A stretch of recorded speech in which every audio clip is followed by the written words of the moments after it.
মন্ত্রী ডাক দিয়া বলেন, বাদশা রে, জীবনভর তোরে আমি খোদা ডাকছি, জীবনভর তোরে রব মানছি, কিন্তু তুই পারলি না আমার চক্ষুটা ভালো করে দিতে। আর আমি আমার আসল রবকে একদিন শুধু আল্লাহ বলে ডাক দিছি রে, আমার রব আমার ডাকে সাড়া দিয়া আমার চক্ষুটা ভালো করে দিছে, তাই আমার জীবন চলে গেল, এমন রবের পিছন আমি ছাড়ব না। এবার মন্ত্রী বলে, এ বাদশা শুন, চক্ষু নাই, দুনিয়াটা অন্ধকার দেখছিলাম, চক্ষু যে কত বড় নিয়ামত আগে জানতাম না। আমি যেই মায়ের গড় জন্ম নিছি সেই মারও কোনোদিন দেখছি না, মা কেমন তাও জানতাম না, মানুষ কেমন ভাবে আল্লাহ সুরত দিয়া বানাইছে সেটাও জানতাম না। বাদশা, নিজের বিবিটারেও কোনোদিন দেখতে পারি নাই, নিজের সন্তানগুলি কেমন হইছে তাও জানতাম না, পৃথিবীটা কেমন সুন্দর করে বানাইছে তাও জানতাম না। আমার রব একদিন ডাকার পরে এত মায়া, এত মহব্বত বান্দার জন্য, আগে যদি জানতাম রে, আগেই তো আমার রবের কালেমা পড়ে ঈমান আনতাম। আমি যদি আমার রবকে আরো ডাকি, আরো ডাকি, আমার রব আমাকে আরো দিবে, আমি আমার জীবন চলে গেলেও কালেমা ছাড়ব না। বাদশা এবার মন্ত্রীকে নির্যাতন শুরু করলো। এই মন্ত্রী বল, তোরে সেই রবের পরিচয় কে দিল, একবার বল। রিমান্ডের এমন ভাবে নির্যাতন শুরু করছে, নির্যাতনের এক পর্যায়ে মন্ত্রী যুবকের নামটা বলে দিতে বাধ্য। এবার বাদশা জালেম, বাদশা জালেম, বাদশা যুবকরে নিয়ে আসছে। যুবকরে আনার পরে বলেন, যুবকরে, আমি তোমারে রাষ্ট্রীয় খরচে তোমারে জাদুবিদ্যা শিখাইছি, তুমি তো গোটা দেশের মধ্যে আলোড়ন সৃষ্টি করছো জাদুবিদ্যা দিয়ে, মানুষের রোগ ভালো করে দাও, মানুষের চক্ষু ভালো করে দাও, কুষ্ঠ রোগ ভালো করে দাও, তাহলে বোঝা গেল জাদুবিদ্যা তুমি ভালোই শিখছ। যুবক ডাক দেয়া কয়, এ বাদশা, ভুল ধারণা, জাদুবিদ্যার মাধ্যমে আমার কোনো কেরামত প্রকাশ পায় নাই। আমি যে উসিলায় মানুষের রোগ ভালো হয় এটা আমার ক্ষমতা না, ভালো যিনি করেন তিনি হলেন আমার রব আল্লাহ। একটা জবান বন্ধ রাখবেন, আল্লাহু আকবার। আরো জোরে বলেন আল্লাহু আকবার। ঈমানের আওয়াজে বলেন আল্লাহু আকবার। আমার মালিকের কত মায়া, একদিন আল্লাহরে ডাকার কারণে চক্ষু খুলে দিয়েছে। যুবক বলেন, বাদশা রে, আমি কিন্তু জাদুবিদ্যা দিয়া কাউকে ভালো করি নাই, আমার রব আমার কথা শুনে, রবকে বলি রব ভালো করে দেয়। এবার বাদশার চান্দি গরম। এই যুবক, দেশের প্রত্যেকটা মানুষ আমারে রব বলে ডাকে, তুই একমাত্র যুবক যে আমার মন্ত্রীরে পর্যন্ত তোর রবের পক্ষে নিয়ে গেছস, আমারে রব হিসাবে মান, না হয় তার পরিণাম মৃত্যুদণ্ড। এবার যুবকরে এমন ভাবে মারতে লাগলো, নির্যাতনের উপরে নির্যাতন, বলতে লাগলো, বল কে তোরে কালেমা শিখাইছে। যুবক নির্যাতন সহ্য করতে না পেরে ওই পাদ্রির কথাটা বলে দিয়েছে, পাদ্রিরে গ্রেপ্তার করছে। পাদ্রির আইনা পাদ্রিরে বলে, বল পাদ্রি তোর রবকে। পাদ্রিও বলে, রব হলেন আল্লাহ, যিনি আসমান জমিনের মালিক, যিনি তোরে বানাইছে। তুমি কোনোদিন খোদা হতে পারো না, কারণ তুমি একটা মাখলুক, তোমারে আল্লাহ লালন পালন করে তোমার নিয়ামত দিয়া ডুবায় রাখছে। আজকে যে চেয়ারে বসছো এটা আল্লাহর নিয়ামত, নিয়ামত পাইয়া তুমি বাদশাহী পাইয়া, ক্ষমতা পাইয়া ক্ষমতার অপব্যবহার করতেছ, এর জবাব আল্লাহর কাছে দিতে হবে। বাদশার মেজাজটা গরম, পাদ্রিরে মারতে লাগলো। সর্বপ্রথম মন্ত্রীরে বলে, মন্ত্রীরে একবার শুধু বল তোর রবকে। মন্ত্রীও বলে, রব হলেন আল্লাহ। মন্ত্রীর মৃত্যুদণ্ড রায় হয়ে গেল। মাথার উপরে করাত রাখছে, করাত বুঝেননি? মন্ত্রীর মাথার উপরে করাতটা ধরায়া দিল। মন্ত্রী আবার করাতটা মাথার উপরে, মন্ত্রী বলেন লা ইলাহা ইল্লাল্লাহ। এই সেদিন মন্ত্রী ঈসা আলাইহিস সালাতু ওয়াস সালামের উপরে ঈমান আনছিল। কার উপরে? ঈসা রূহুল্লাহ। মন্ত্রীর মাথার উপরে করাত, আবার কত রবকে বলে আল্লাহ, সাথে সাথে করাত দিয়া মাথা দুই ভাগ করছে। কালেমা ছাড়ছে। এবার ফাদ্রিরে ধরছে, কালেমা ছেড়ে দেবো, ছাড়বো না। ফাদ্রিরও দুই ভাগ করছে। এখন যুবকরে ধরছে, কয়ে দুইজনে তোর সামনে হত্যা করছি, তুই আসত বাকি, তোরে আমার দরকার আছে, তোরে এখনো সুযোগ দিছি, কালেমাটা ছাইরা দে, তোরে মারতে চাই না। যুবক কয় দুইজনটা তো মারছত আমার লাগবে, তুই কেমনে ভাবলে যে আমি কালেমা ছেড়ে দিব? এর থেকে কোনো কঠিন শাস্তি থাকলে আমারে দে। সুবহান, ইমান কারে কয় চিন্তা করছেন নি? এর থেকে যদি কঠিন শাস্তি থাকে আমারে দে। বাদশা কয় তোরে আমি কঠিন শাস্তি দিব। হাত পাও বাঁধছে, বাইন্দা স্পেশাল সেনাবাহিনী দিয়া পাথরের পাহাড়ের উঁচু টিলায় লয়ে গেছে। ওইখান থেকে উড়াইয়া ছেড়ে দিবি, সবাই দেখে তার মরণটা। যুবকরে পাহাড়ের উঁচু টিলায় নিছে। যুবকে আল্লাহর কাছে মাঝখান দিয়া দোয়া করে দিছে, আল্লাহ আমার হেফাজত করো, আর এরারে তুমি সাইজ করো। বাদশার একটা খেলা দেখা মনে, সুবহানাল্লাহ, দোয়া কবুল। সেনাবাহিনী যা গেছে রিডি একটা একটা টাচ খাইতে খাইতে খাইতে খাইতে সবটি পাথরের পাহাড়ের নিচে পইরা সব মারা গেছে।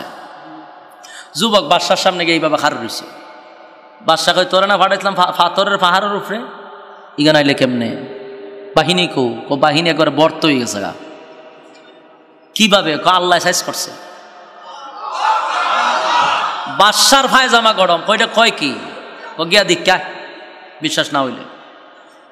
বাদশা কই সর্বনাশ সর্বনাশ, তারা আরো স্পেশাল বাহিনী পাঠা। এমন সাগরের মাঝখানে নিয়ে হাত পা বাইন্দা পানির মধ্যে ছেড়ে দিয়ে তোরা আয়া পড়বি, আরো স্পেশাল বাহিনী পাঠাইছে। যুবক দোয়া করে, আল্লাহ এরা সাইজ করে আমারে বাঁচাও। সাগরের মাঝখানে সব বাহিনী শেষ, যুবক বাদশার সামনে হার রয়েছে। বাদশায় কই তুই কি মানুষ না জিন? আমি মানুষ, তুই মরস না কেন? বাদশারে এবার যুবকে কয় আমার মারাটা কি তোমার খুব শখ? বলে হ। তুই মরে গেলে আমার চিন্তা শেষ। এটাই যদি তোমার আফসুস হয়, তাহলে আমার শর্তে যদি মারো তাহলে মরব। ভাই তুই যেমনে কস এমনি মারতে রাজি, তবে তোর মরণ লাগবো। তুই মরলে আমার শান্তি নাই, আমার ঘুম নাই। তাহলে কি করতে হইব? দেশের যত নাগরিক আছে, দেশের যত মানুষ আছে, সবাই একটা জায়গায় জড়ো করবা। আপনারা যে ভয় পড়ছেন, সব ঘরের মধ্যে কোনো মানুষ থাকতে পারবে না, সবাই এক জায়গায় আনবেন। আনার পরে আমার একটা উঁচু জায়গায় বাইদা রাখবেন। সবার সামনে আমারে একটা মন্ত্র বলবেন, এই মন্ত্র বইলা যখন তীর মারবেন আমি মারা যাব। বাদশা কয় সর্বনাশ, নিজের ইচ্ছা কইছে মরবো, আর অসুবিধা নাই। দেশের সব মানুষকে জরুরি ভিত্তিতে সবাইকে এক জায়গায় করছে দেশের প্রধানমন্ত্রী। দেশের প্রধানমন্ত্রী যদি কয় গড়ে যে থাকবে, এর গড় শুদ্ধ উড়াই দিব, জীবনে কেউ গড়ে থাকবো? সব গেছে মারো। হয়তো মন্ত্র কি তা? মন্ত্র যে বলবো এটা আস্তে করলে হইতো না, সবার খানে খানে এটা পৌঁছাইতে হইব। খানে খানে যদি আপনি না পৌঁছান তা আমি আবার মরতাম না। সব বনাস প্রয়োজনে মাইক লাগাই দিব। তারে বাঁধছে, দেখো মন্ত্র ডাকো। মন্ত্রটা এইভাবে বলবেন, বিসমিল্লাহি রব্বিল গোলাম। আল্লাহর নাম লইয়া আমার গুলি করবেন, মারা যাব। যেই মাত্র বিসমিল্লাহি রব্বিল গোলাম কইয়া যখন তীর মারছে, যুবক মারা গেছে। সুবহানাল্লাহ আসেনি? মারা গেছে। মারা যাওয়ার পরে ওই যে মানুষ আইছে সারা দেশের, এরা কয় সর্বনাশ, এই যুবক কোন রবের উপরে ঈমান আনছে, যেই রবের নাম নিতেই সে মারা গেল। আর এই বাদশা এই খুদাতে নিজের খুদা দাবি করে, খুদা হইয়াও এই লোকটারে মারতে পারলো না। কত বাহিনী লাগাইলো, কত চেষ্টা করলো, তারে মারতে পারলো না। আর তার রবের নাম নেওয়ার সাথে সাথেই মারা গেল। ওই যুবক যেই রবের উপর ঈমান আনছে, আমরা সবাই তার কালেমা পরে ঈমান আনছি। নারায়ে তাকবীর! মারছে কয়জন রে? 3 জন। মারছে কয়জন? কালেমা পড়ছে কতজন? দেশের সব, কোন বর্ণনায় আসছে 12,000, কোন বর্ণনায় 30,000 মানুষ কালেমা পড়ে ঈমান আনছে। মরছে কয়জন? আর কালেমা পড়ছে 30,000। এই বাদশা করলো কি, 30,000 মানুষ দিয়ে কালেমা পড়ছে, এটা আর সহ্য করতে পারে না। এর ভিতরে জিদ এবং তার ভিতরে মারাত্মক অহংকার, যে 30,000 কালেমা পড়ছে, 30,000 মেরালাম আমি। চিন্তা করছে কি পরিমাণ ভাগ হয়েছে এটা। ভাদ্র মাসের কুত্তা এরা কামড়াইছে, 30,000 কালেমা পড়ছে, 30,000 মেরালাম। যুবক ভাই, এই বাদশা 30,000 মানুষকে মারার জন্য একটা প্রস্তুতি নিছে। 30,000 মানুষ তারে রব মানে না, বেতায় ব্যতীত হইয়া বাদশা পাগল পাগল পাগল হয়ে গেছে। কুত্তায় কামড়াইলে যেইভাবে পাগল হয় এইভাবে পাগল হইছে। এর কথা হলো, 3টারে মারলাম, 30,000 কালেমা পড়ছে, বরদাস্ত করতে পারলাম না। সেনাবাহিনীর অর্ডার দিল, বিশাল বড় একটা গর্ত খনন করো। পাইছেননি গর্ত? কইসলাম নি গর্তের কথা আইব। এই হলো গর্ত। যুবক ভাই, সূরা বুরুজের ভিতরে আল্লাহ 4টা কসম কেড়ে বারবার বলেছে, গর্ত খননকারীর উপরে আমি আল্লাহর অভিশাপ। আমি বলেছিলাম গর্ত বুঝবেন না, এখন বুঝছেননি গর্ত।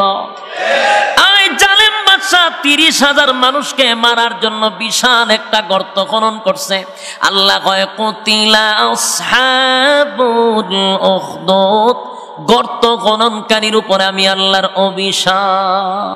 যুবক ভাই, জালেম বাদশা বিশাল একটা গর্ত খনন করিয়া গর্তের মধ্যে আগুন ধরাইয়া দিছে। আমি বলেছিলাম আন্নারি যাতিল ওয়াকুদ, ধাউ ধাউ করে গর্তে আগুন জ্বলছিল। বুঝছিলাম নি? বলছিলাম কিসের আগুন বুঝবেন না, এখন বুঝছেন নি? গর্তের ভিতরে আগুন ধরাইয়া দিল, দাউ দাউ দাউ দাউ করে গর্তের ভিতরে আগুন জ্বলছিল। আন্নারি যাতিল ওয়াকুদ, গর্তের ভিতরে দাউ দাউ করে আগুন জ্বলছিল। যুবক ভাই, সে গর্তের ভিতরে আগুন জ্বলছিল, আর ওই জালেম বাদশা মানুষগুলিকে ধরে ধরে টেনে টেনে গর্তের ভিতরে ফালাইতেছে। জবান বন্ধ রাখবেন না, নাউজুবিল্লাহ বলেন। কত বড় জালেম! আল্লাহর উপরে ঈমান আনার কারণে মানুষগুলাকে ধরে ধরে ধরে ধরে আগুনের মধ্যে নিক্ষেপ করলো।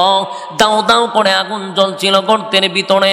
সেই আগুনকৃত গর্তের মধ্যে ঈমানদার মুসলমানদেরকে সেই বেঈমানের বাচ্চা জালেম সবাইকে ওই গর্তের ভিতরে ঢুকায়া দিল।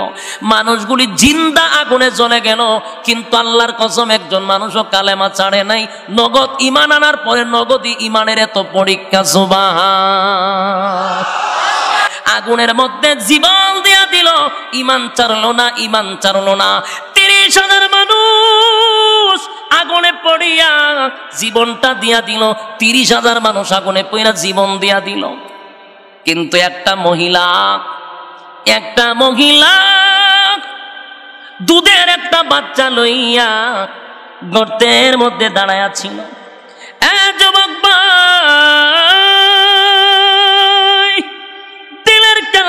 শুনেন গো, কি পরিমাণ ঈমান তাদের ঈমান আর আমাদের ঈমানের মধ্যে কতটুকু পার্থক্য।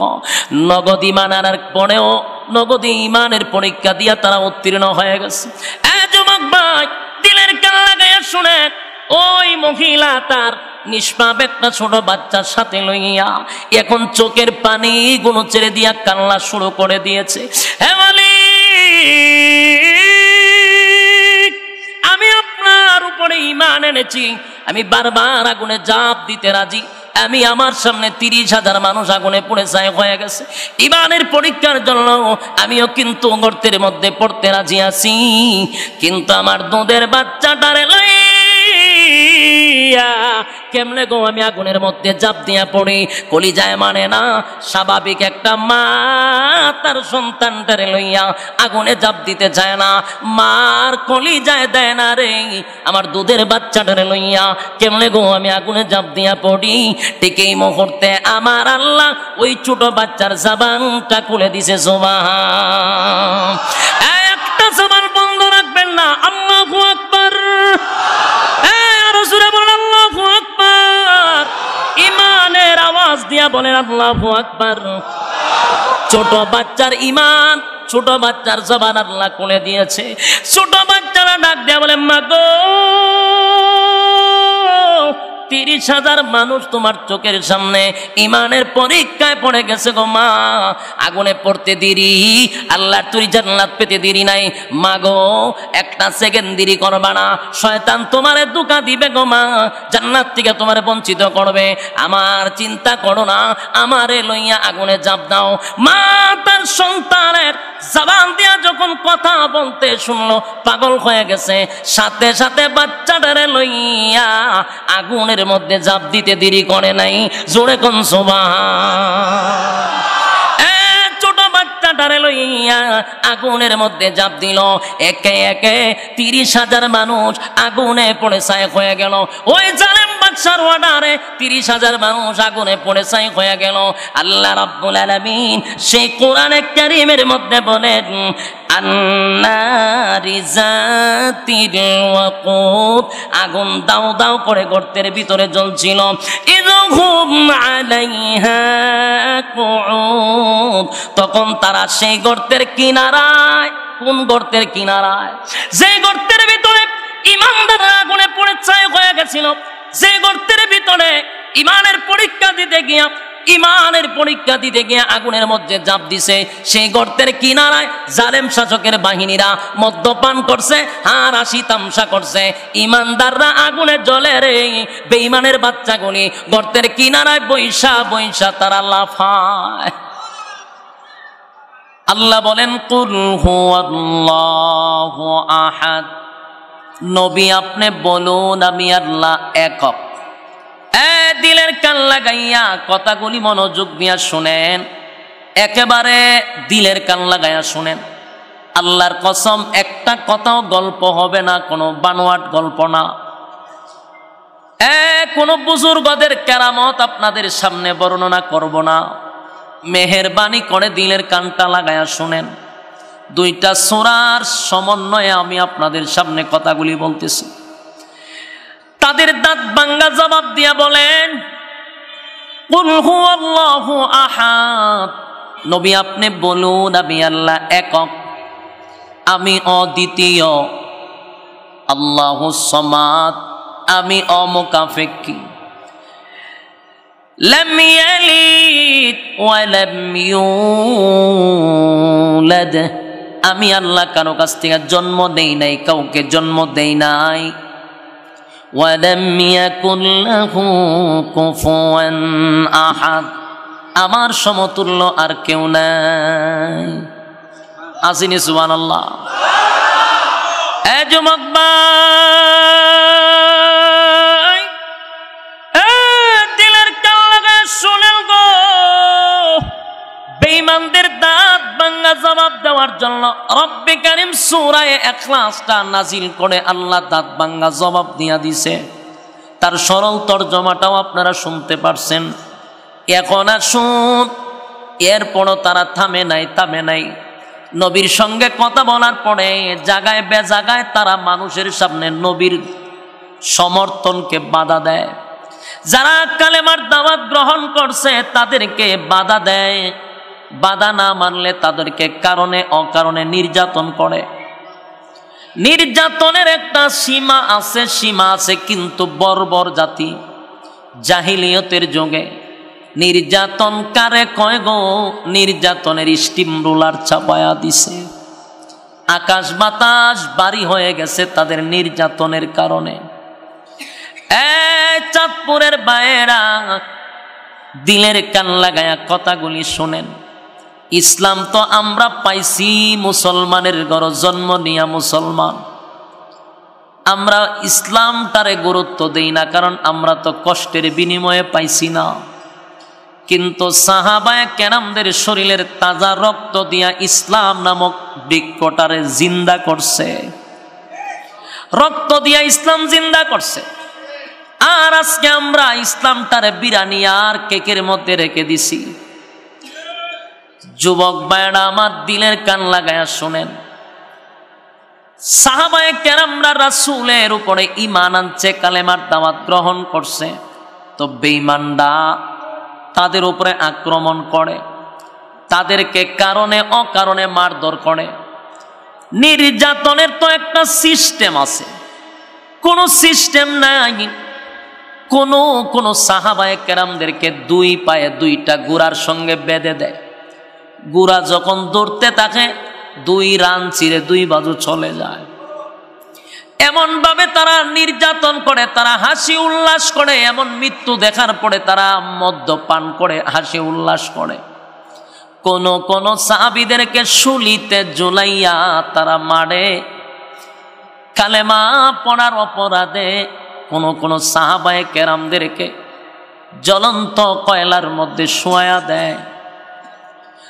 জ্বলন্ত কয়লা ওটার মধ্যে শোয়া রাখে, চামড়াগুলি পুড়ে ছাই হয়ে যায়, কষে যায়। একটাই অপরাধ, কালেমা পড়ার কারণে। কোন সাহাবায়ে কেরামদেরকে আল্লাহ বলার কারণে জিহ্বার মধ্যে পেরাক মাইরা দিছে। চাঁদপুরবাসী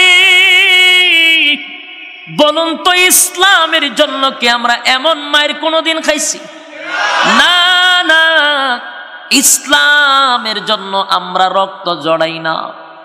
আমরা নেতার জন্য রক্ত জড়াই, খেতার জন্য রক্ত জড়াই, ইসলামের জন্য রক্ত জড়াই না। সাহাবায়ে কেরাম ইসলাম নামক বৃক্ষের নিচে রক্ত ডালছে, ডাইলা তারপরে ইসলামটারে জিন্দা করছে। আল্লাহ শব্দটা মুখ দিয়া বলার কারণে জিহ্বার মধ্যে পেরাক মাইরা দিছে, আল্লাহ আল্লাহ যেন না বলতে পারে। এখানে শেষ নয় গো, এখানে শেষ নয়। অনেক সাহাবী গলার মধ্যে রশি লাগাইয়া মরুভূমির অলিতে গলিতে ছেলে ফেলেরা টেনে টেনে নিয়ে যেত, চামড়া গলি খসে যাইত। কোন সাহাবায়ে কেরামদেরকে যেমন বেলাল রে প্রচন্ড গরম বালুর মধ্যে শুয়াইয়া পাথরটা বুকে রেখে দিত। আরবে যারা গেছেন জানেন আরবের বালু কি পরিমাণ গরম। খালি পায়ে হাঁটা যায় না, তুষা উঠে যায়। সেই বালুর মধ্যে বেলাল রে ফালাইয়া রাখছে। বেলালের জবানে ছিল আল্লাহ, এই জন্য বেলালের জিহ্বার মধ্যে পেরাক মারছে। বেলাল কি কালেমা ছাইরা দিছে? কথা হয় না। না, বেলাল কালেমা ছাড়ে না, জবান দিয়ে জুড়ে জুড়ে আহাদ আহাদ আহাদ আহাদ আহাদ আহাদ বলতে থাকতো, এক আল্লাহর স্লোগান দিতে থাকতো। বেলালের নির্যাতন দেখে সাহাবায়ে কেরামরা কান্তরে কোনো প্রতিবাদ করতে পারতো না, কারণ বেলাল ছিল গোলাম। বেলাল গোলাম হওয়ার কারণে তার মনিব তারে এইভাবে মারতো, কেউ কোনো কথাও বলতে পারতো না। বেলালের কান্না দেখে, বেলালের নির্যাতন দেখে সাহাবীদের চোখের পানিগুলি ঝরত। আরেকজন সাহাবী ছিল খাব্বাব রাদিয়াল্লাহু তাআলা আনহু। উনাকে জ্বলন্ত কয়লার মধ্যে শোয়া দিছিল, পিছনের হাড্ডিগুলো ছাড়া কোনো মাংস ছিল না। এত নির্যাতনের পরেও কালেমা ছাড়ে নাই। আল্লাহর পয়গম্বর সাহাবায়ে কেরামদের যাওয়ার পরে সাহাবায়ে কেরাম চিৎকার দিয়া বলে, হাবিব, ওগো আল্লাহর পয়গম্বর, আর বরদাস্ত করতে পারি না, সহ্য করতে পারি না গো নবী। এত নির্যাতন, এত নির্যাতন, এত নির্যাতন বরদাস্ত হয় না গো পয়গম্বর। আল্লাহর কাছে একটু বলেন না, আল্লাহ যেন আসমান থেকে আমাদের জন্য সাহায্য পাঠায়। নবীজি যারে যেখানে পায় সেখানে মারে, কারণে অকারণে। একটাই অপরাধ, কালেমার দাওয়াতটা কেন গ্রহণ করলো? আল্লাহর নবীর কাছে সাহাবীরা বলে, বলুন না আল্লাহ যেন সাহায্য করে। এই প্রশ্নের জবাবে নবী তাদেরকে সান্ত্বনা দিল, এ সাহাবীরা, আসমান থেকে সাহায্য আসার আগে আগে যদি শাহাদাত বরণ করস, ওয়াদা দিলাম জান্নাত তোদের জন্য ওয়াজিব। সাহাবায়ে কেরামরা আনন্দিত, কারণ তাদের কাছে সবচেয়ে বেশি গুরুত্ব ছিল জান্নাত। জান্নাতের জন্য তারা সবকিছু করতে পারে। কিন্তু আল্লাহ রাব্বুল আলামিন আসমান থেকে সাহায্য পাঠানোর আগে সূরা বুরুজটা নাজিল করে নির্যাতিত সাহাবায়ে কেরামদেরকে আল্লাহ সান্ত্বনা দিছে। এই হলো সূরা বুরুজের শানে নজুল। কেন নাজিল হইল? যখন নির্যাতনে আকাশ বাতাস যখন বাড়ি হয়ে গেছে তাদের কান্না, এত নির্যাতন এত নির্যাতন এত নির্যাতন, নির্যাতনের স্টিম রোলার চাপায়া দিছে। আল্লাহ তখন সূরা বুরুজ নাজিল করে নির্যাতিত সাহাবায়ে কেরামদেরকে, নির্যাতিত মুসলমানদেরকে সান্ত্বনা দিছে। সান্ত্বনা কি? মনোযোগ দিয়া শুনবেন। এই সূরার মধ্যে আল্লাহ 4টা কসম করছে। জোরে কোন কয়টা? আরো জোরে। ওয়াস-সামাই যাতিল বুরুজ। আল্লাহ বলেন নক্ষত্রের কসম, তারকার কসম। আল্লাহ রাব্বুল আলামিন বলেন ওয়াস-সামাই যাতিল বুরুজ ওয়াল ইয়াউমিল মাউউদ। আল্লাহ বলেন পরকালের দিবসের উপর কসম, পরকালের কসম, যেদিন বিচার হবে, বিচার দিবসের কসম। ওয়াশাহিদিন ওয়া মাশহুদ। এখানে আল্লাহ জুমার দিনের কসম অথবা রব্বে কারীম আরাফাতের দিনের কসম করছে। এই কসমগুলি করে রব্বে কারীম বলেন কুতিলা আসহাবুল উখদুদ। আল্লাহ বলেন 4টা কসম কেড়ে, 4টা কসম কেড়ে আল্লাহ বলেন অভিশাপ গর্ত খননকারীর উপরে। বলুন কয়টা কসম করছে?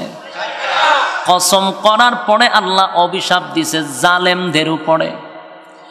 আল্লাহ বলেন জালেম শাসকের উপরে আমি আল্লাহর অভিশাপ, গর্ত খননকারীর উপরে আমি আল্লাহর অভিশাপ। খুব মনোযোগ দিয়া যদি না শুনেন কিছু বুঝবেন না। এখন শুধু আপনাদেরকে অর্থগুলা শোনাচ্ছি, এরপরে আল্লাহ বলেন কুতিলা আসহাবুল উখদুদ, গর্ত খননকারীর উপরে আমি আল্লাহর অভিশাপ। এখন গর্ত খননকারীটা বুঝবেন না, সামনে বুঝবেন, শুধু ইয়াদ রাখবেন গর্ত কথাটা আছে না নাই? কথা হয় না? গর্তটা ইয়াদ রাখবেন, এখন বুঝবেন না। আল্লাহ শুধু কসম কাটছে 4টা কসম কাটার পরে আল্লাহ বলেন গর্ত খননকারীর উপরে আমি আল্লাহর অভিশাপ। আন্নারি যাতিল ওয়াকুদ, যে গর্তে দাও দাও করে আগুন জ্বলছিল। এখন কিছু বুঝবেন না কোন গর্তে আগুন জ্বলছিল, বুঝবেন না, বুঝাচ্ছি। ইযহুম আলাইহা কুউদ। আল্লাহ বলেন যখন তারা সেই গর্তের কিনারায় বসেছিল। কারা বসেছিল? এখন বুঝবেন না, সামনে বুঝবেন। ওয়াহুম আলা মা ইয়াফআলুনা বিল মুমিনিনা শুহুদ। ইমানদারের সাথে যা যা হয়েছিল তা তারা দেখেছিল। কি হয়েছিল, কি দেখেছিল বুঝবেন না, সামনে বুঝবেন। وما نقموا منهم إلا أن يؤمنوا بالله العزيز الحميد। ইমানদারের সাথে তাদের কোনো শত্রুতা ছিল না, একটাই শত্রুতা ছিল। কেন? তারা কালেমা পড়ছিল। যুবক ভাই, এই যে আমি গর্ত কথা বললাম কিছুই বুঝলেন না। আন্নারি যাতিল ওয়াকুদ, দাও দাও করে আগুন জ্বলছিল। কোথায় জ্বলছিল বুঝলেন না। ইযহুম আলাইহা কুউদ, গর্তের কিনারায় কারা বসেছিল? কিছুই বুঝেন নাই। এখন আসুন এটা বোঝার জন্য একটু ঠান্ডা মাথা নিয়ে বসতে হবে, পারবেন? সর্বপ্রথম হলো সাহাবায়ে কেরামরা যখন নির্যাতনের একেবারে স্টিম রুলার তাদের উপরে চাপায়া দিল রে, আকাশ বাতাসটা কালো হয়ে গেছে তাদের কান্নায়। ঠিক এই মুহূর্তে সূরা বুরুজ নাজিল করে আল্লাহ সান্ত্বনা দিছে। কি সান্ত্বনা দিল? 4টা কসম করছে আল্লাহ। কয়টা? ওয়াস-সামাই যাতিল বুরুজ ওয়াল ইয়াউমিল মাউউদ ওয়া শাহিদিন ওয়া মাশহুদ। রব্বে কারীম বলেন তারকার কসম,